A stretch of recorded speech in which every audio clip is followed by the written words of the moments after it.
easy stuff, Rachel. So if you could just describe what is CVI? So what is CVI? CVI stands for Cerebral/Cortical Visual Impairment.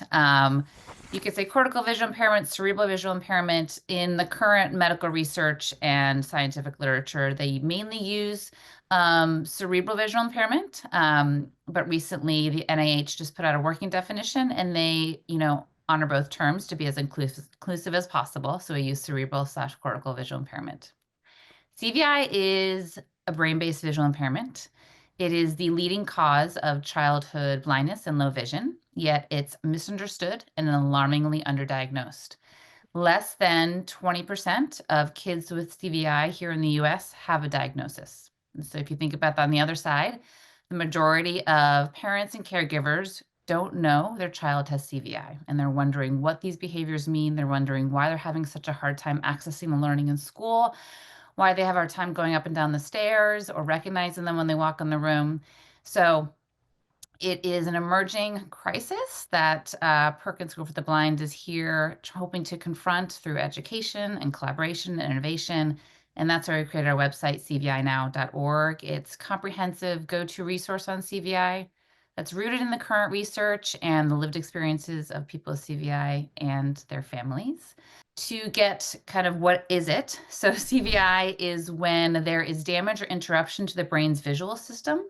Vision is built in the brain. The eyes just take in light and information, and it's our brain's visual system that helps us make meaning of the visual world, that helps us act on the visual world.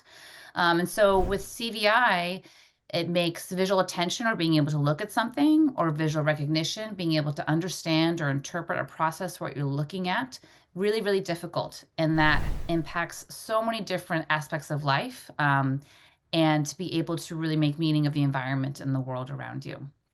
CVI has a lot of complexities and visual behaviors that we can go into. But it is a big deal, and it has diverse manifestations. Of course, it's the brain. It commonly co-occurs with several conditions such as cerebral palsy. Up to 70% of kids with CP have CVI. So it's a really common co-occurrence with CP. CVI, you can see them a lot in rare diseases, especially rare genetic epilepsies. About 64% of kids with CVI have epilepsy. We see CVI in autism, in Down syndrome, in other conditions such as hydrocephalus, and other things that just affect the brain. And so it's common, and a recent study has shown that came out of the UK that maybe up to 1 in 30 kids sitting in elementary school classrooms have some type of CVI-related visual difficulty that's impacting their learning. And there's actually a recent study that came out of Luxembourg that looked at first graders, screened them for CVI, found a similar rate, about 3% of the whole class. And then they went one step further and found that because of their CVI-related visual difficulties, it's impacting their access to math and literacy.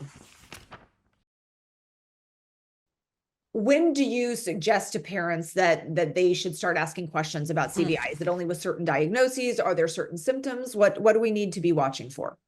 Great question. What do we need to be watching for when to suspect CVI?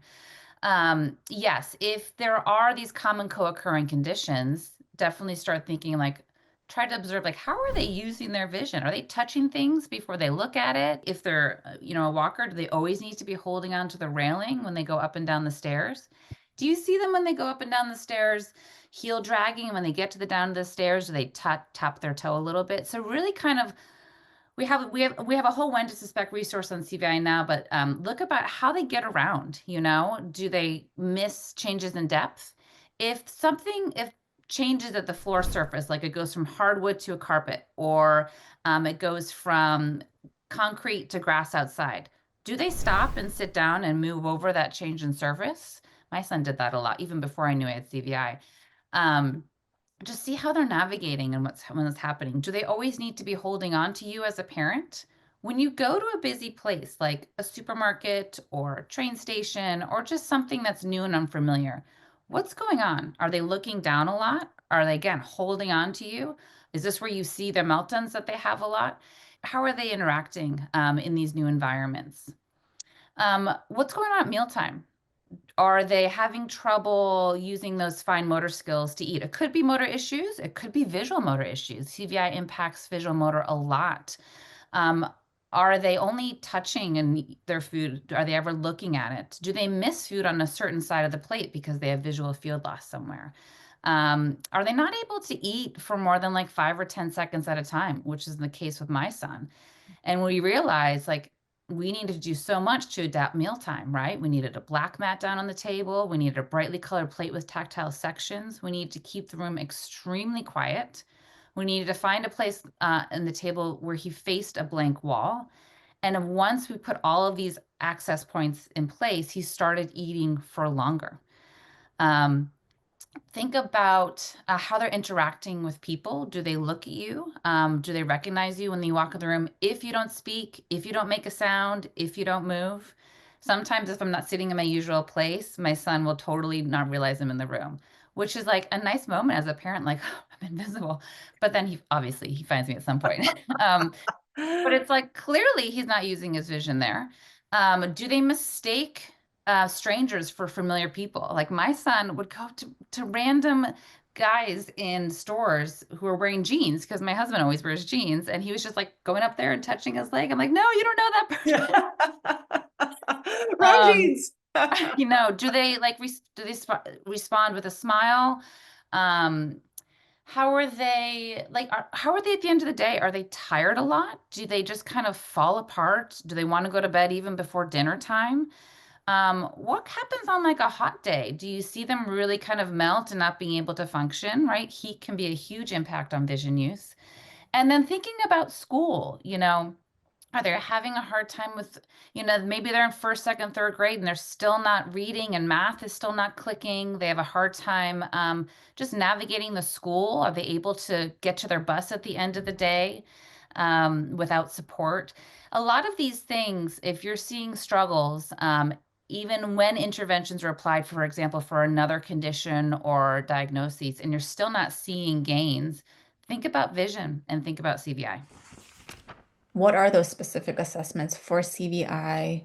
And then what are the differences in the assessments? A functional vision assessment should answer the question, how does the student's visual impairment come between them and the curriculum, or what a typically developing student would be exposed to? So the functional is going to answer the question regardless if the origin of the visual impairment is brain-based or ocular-based. A good functional is going to consider, would brain-based strategies benefit this kiddo even if CVI is not explicitly listed? So kind of a screener, like would this student benefit from maybe simplified presentation of two-dimensional objects so that they are not having to try so hard just to look, right? And so a good functional will consider that maybe CVI strategies would benefit that student, even if it's not explicitly listed under the diagnoses. But we do have several tools that we like to see when we see a good functional in the company. One of those is the Perkins CVI protocol. It is, fairly new, but it has been rigorously tested before its launch. And what you're looking at is a breakdown of like a constellation of different characteristics where a student might have all 16 of these characteristics presenting themselves maybe severely, but or maybe they would have just a portion of those and they may be mild to severe.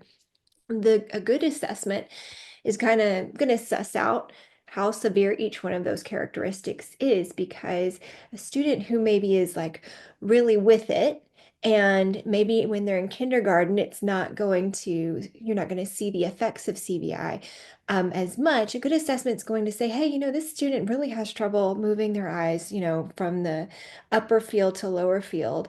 And if you're trying to complete math equations, like do long division, right, then you might see some frustration around the math class that might be due to comprehension. It might be due to eye fatigue because they just have had, recess, or it might be because that ocular movement of upper to lower field is just incredibly hard for this student given their unique presentation of CVI. So All that to say, a good functional is going to consider ocular and potentially the visual processing piece. It's going to break it down into these characteristics.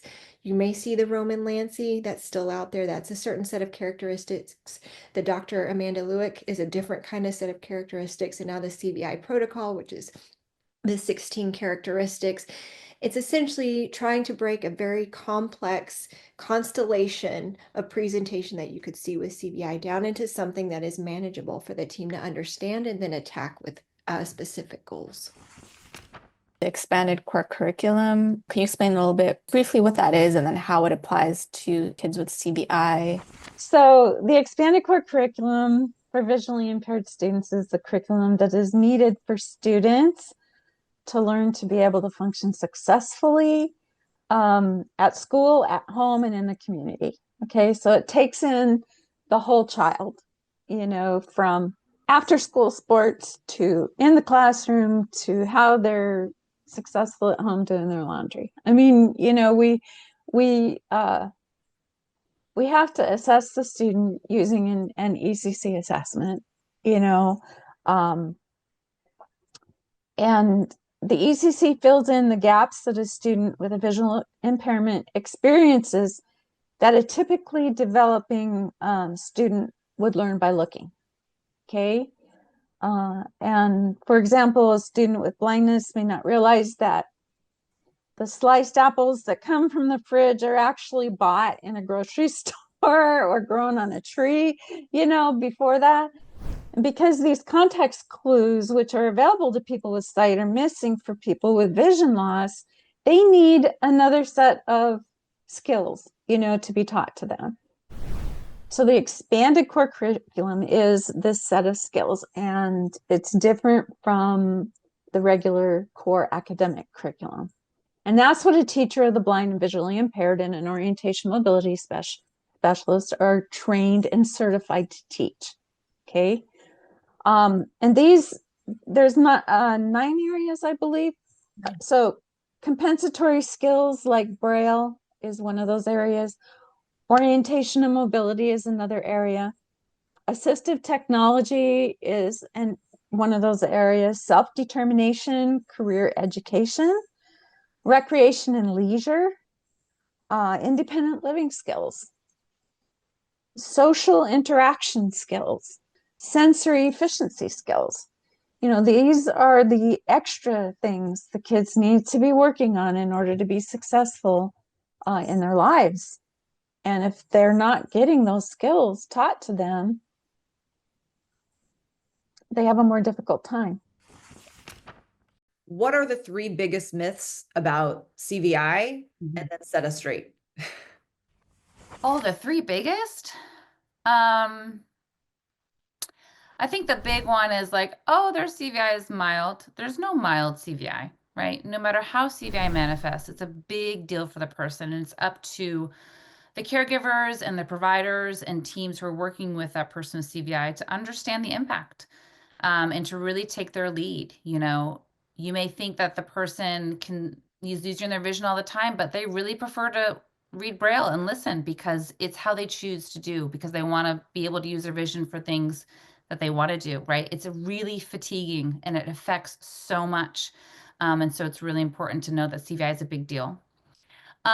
There's a lot of talk around CVI and visual improvement. And because it's brain-based, right, the brain can rewire, of course, but it's really important to think more about when it comes to CVIs, what are the conditions that the child needs in order to get that full visual access? Because that's the point of access and learning. Do they need that quiet environment? Do they need the 3D materials? Do they need the decluttering? You know, what are the actual conditions in place for them to be able to use their vision in a way that's not too fatiguing, but know that once those conditions are removed, CVI is still there. It's big, it's ugly, it has a huge access, right? Though using vision in those certain conditions is not going to be the same as using their vision in all other aspects of their life. And so that's what we really want to understand about CVI. Yes, you can see improvement in so many different areas, but it's also about just improvement of learning skills, of development skills. Like that's the focus. A third one is that we were talking a lot about Braille, right? It's said like, oh, Braille is not for kids with CVI. Everything is for our kids. Everything. There's nothing. There's not one size fits all, but there are definitely, like I mentioned earlier, those foundational, general supports, but all tools should be available for our kids with CVI for them to be able to live their life with full joy and access and belonging.